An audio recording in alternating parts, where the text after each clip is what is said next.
Yo, I ain't gonna hold you up. James Gunn is low-key in his bag when it comes to this season of Peacemaker. I want to talk all about it, but specifically I want to talk about episode 6 of season 2. And I also want to go into a little bit more detail about the overt racist or overt white supremacist trope that I see present in this show. I'm your host, Ku Kolas, and you are now tuning into a new video on my channel. So let's get into it. Listen, I'm just going to put it out there. Sinners is definitely going to be the best movie of 2025. Now, when it comes to TV shows, I have a feeling that Peacemaker is going to be a strong contender for best TV show of 2025, alongside probably The Penguin Show, right? They're into episode 6 of the second season at this point, and this season, just like the first season, has been pretty good. This is a show that we literally did not ask for. Like, nobody said, yo, you got to make a show for that Peacemaker. Nobody said that. And it was clear that they were trying to exclusively make a show for John Cena's role. However, I will say, it has been great. I mean, I really liked season 1. And so far, I've really been enjoying season 2. I can't hold you up. I really want to get into the episode that came on last week, which is season 2, episode 6, also called Ignorance is Chris. And we really need to talk about what happened here, because there was a lot that went down, and it was a big twist at the end of the episode that I believe is going to lead into a lot of other storylines in the DCU.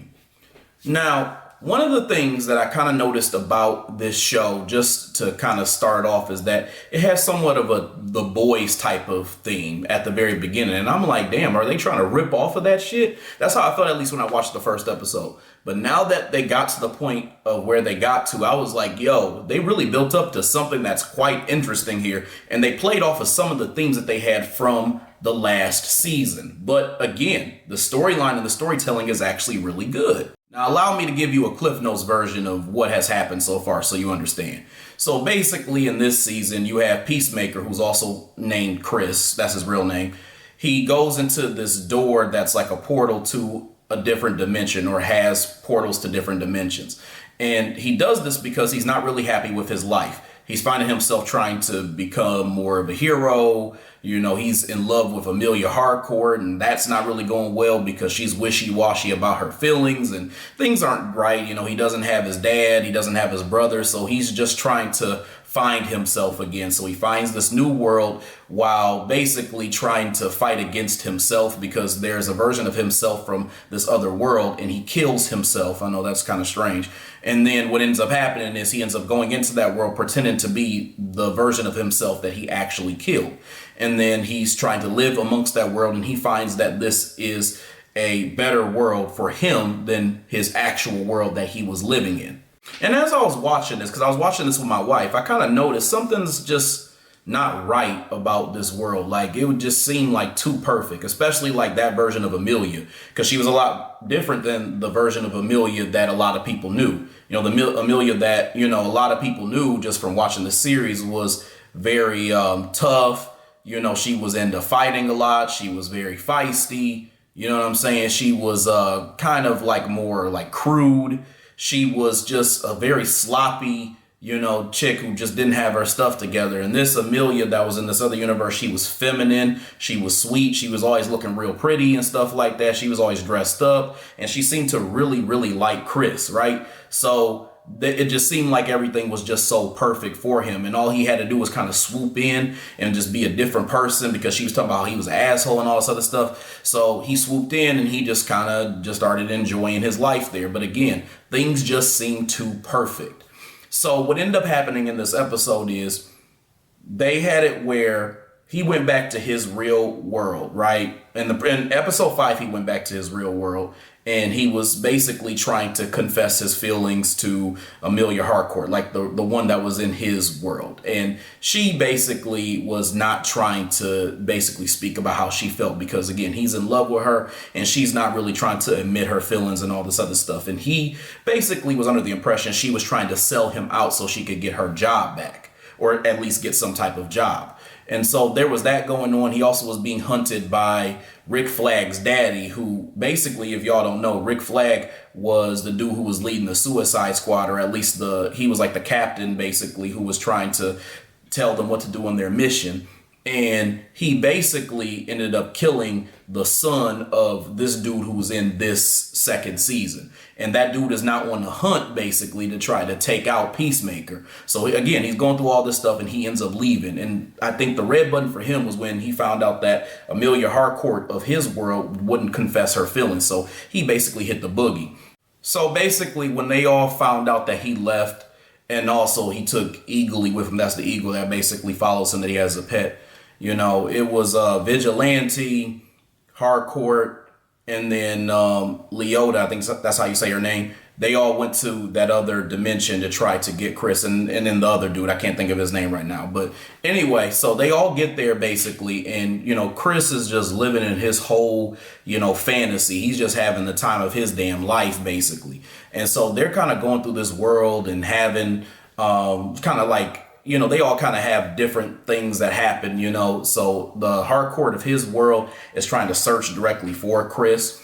And then Leota ends up venturing out and stuff like that. And then, you know, the other guy I told you about, I can't think of his name. He ends up basically trying to hide while, you know, he's dealing with, while he's in the same place as Chris's dad. Because like I said, Chris's original dad had basically been killed, but in this version his dad was actually alive. So, you know, that was also going on. And what Emilia, the original one, basically was noticing as she was kind of looking around was that there were no black people, or there were no, as she said, people of color, you know, in this dimension basically. And then they happen to look and they see a flag, and the flag has a swastika on it, although it has like the American flag like stripes, like the red and white stripes, and it has like a swastika symbol, like as in it was ruled by Nazis. So that was like the big thing. And then the big oh shit was basically when Leota was outside and she was in what looked like a very beautiful subdivision. And then at a certain point, you know, there were a bunch of white people who were driving down the street and, you know, walking down the street and coming out of their houses and all this other stuff. And they saw her and they say, hey, look, it's one of the blacks. And they're all just chasing after her. And she's like, oh shit. And she's running away. So basically what they showed was that the dimension that Chris thought was his like fantasy dimension was a dimension that was actually ruled by Nazis. And I was like, damn, that was one hell of a twist. I can't hold you. Not only was it dope, it actually was quite poetic. Like the messaging was actually really good. And I think this is what they were trying to portray in this episode. What they were basically trying to talk about to a certain extent was white privilege. The thing that you have to understand is that Chris is a character who is experiencing, or at least exemplifying, a very extreme case of white privilege. He's a dude who can make all these mistakes, do all this bad shit. You know, he done killed somebody, killed Rick Flag. You know, he did a whole bunch of bad stuff, right? He killed his dad. He did all this other stuff, you know, in the previous season and in the second Suicide Squad movie and all this other stuff. And then he can just try to rewrite everything because things are just going poorly. He can't get the girl he wants. Like I said, he killed some people. You know, he's there's a manhunt for him by, you know, Rick Flag Sr. You know, all these bad things are going on. And he's like, you know what? I'm just about to hit the boogie and I'm about to dip to this other dimension and I'm about to have everything that I want. The woman that I want. I can be the hero that everybody can just adore me for, and I can just live in bliss and happiness. So he basically ended up doing that. And they're trying to show that this was white privilege. And let me explain why.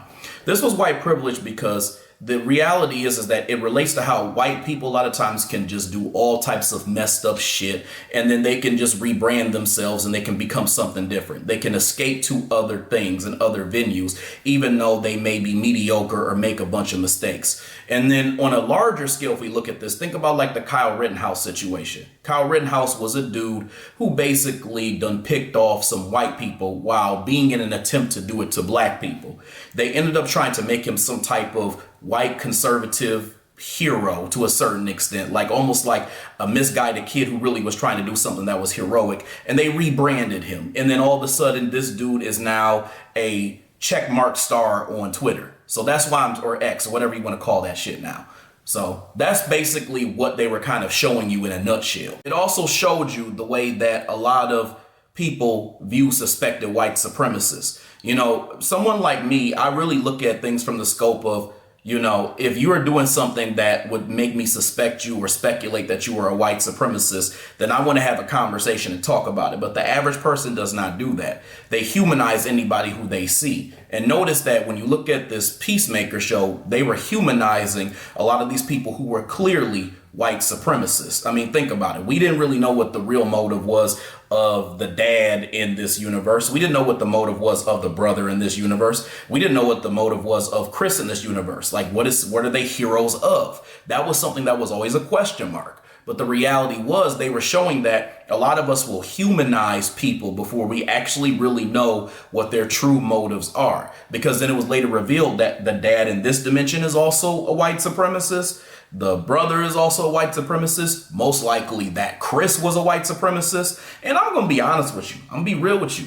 I think that the Emilia Harcourt of that dimension, like again, the feminine one, the sweet one, the real pretty one all the time, I think that she might be top dog, but that's just my guess. I don't know yet. We got to see the episode for this week.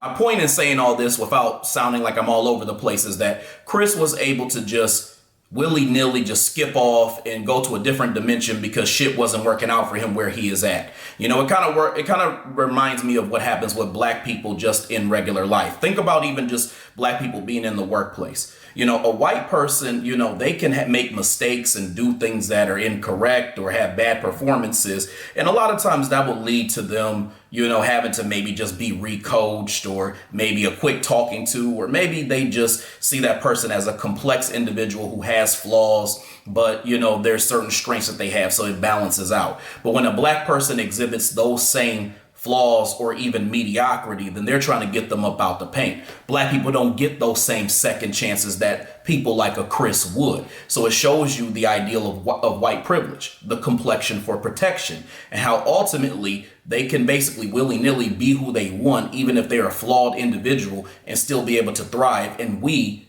have to be 10 times better, and we can't afford to make mistakes. And that's basically what they were showing you through this show. Think about it, y'all. Chris was really experiencing white privilege here to the max because, for one of his best friends, Leota, is a black woman, and he didn't even think to look around him and say, ain't no black people here. Something ain't right about that shit. He also didn't think to look at the flags that had swastikas on them and what that meant.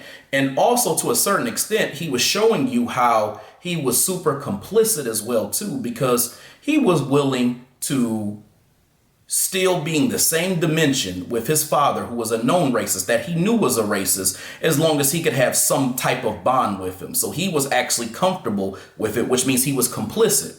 And I find it hard to believe that Chris was there in that dimension all that time around his dad and around his brother, who both were shown to be racist, and then not hear them say anything racist. Like, I find that extremely hard to believe.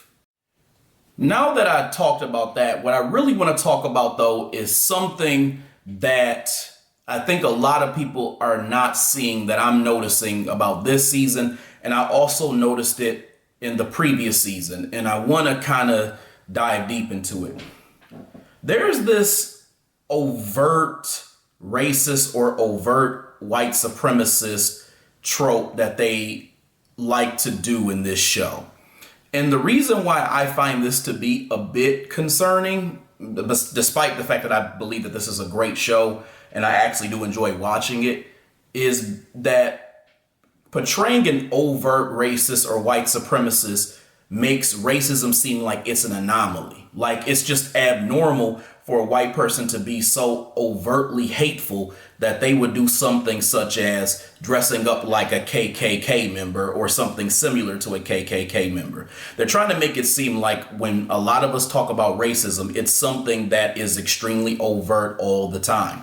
It's something where an individual is basically going around burning crosses, is going around saying they're a Nazi, going around doing that salute, you know this what the salute looks like. I ain't about to do it. They are basically saying that this type of image is something that doesn't typically happen. Therefore, racism itself isn't a typical practice because we live in a world where it's more integrated, meaning that it's less racist. So it gives the implications that this is a thing. And the reason why this is problematic is because most of the racism that black people, especially foundational black Americans, experience in 2025 is absolutely covert. And I'm just not going to confirm this because I do civil rights work. I'm also confirming this just from the standpoint of just being a black man in America. Most of the time when you experience racism as a black person, you're experiencing it in a covert manner. You're not really getting the typical somebody is calling you the hard ER or whatever the case is. You're going to get it in systemic practices. And a lot of times these types of things are glazed over in these types of shows and movies and things like that. They're not made to seem like a big evil that is causing all these problems for someone who is black. That's why I really appreciate the movie Sinners, as I talked about earlier, because Sinners actually was really about covert racism via the Democrats or liberals, whatever you want to say in that case. But they were showing how, there was this intellectual property theft hustle that was basically going on with the white supremacists,